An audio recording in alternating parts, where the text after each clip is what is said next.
whirlpool of surprises. Ladies and gentlemen, the terrible Elephant Man.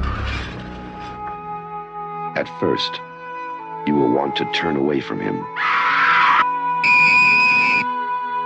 Then, you may find him a silent, unresisting target for your ridicule. Actually, I'm scared of him. I think I fear for the sake of my own asshole, because he's a Navy boy. That's why he joined the Navy, because he's a gay boy. He's like, oh, then he spunks in the mouth. Yeah, give it to me, Navy boy.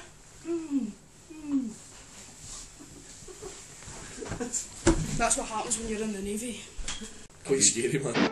But if you come to know him, have you always been the way you are now? you will begin to see beyond the perversion of his form. Are you in any pain? Are your parents still alive? Your father? Your mother? And discover the beauty in the beast. He is English. He is 21. His name is John Merrick. At no time have I met with such a perverted or degraded version of a human being as this man. Might have assumed then that he is ultimately incurable. I am not an animal. The Elephant Man.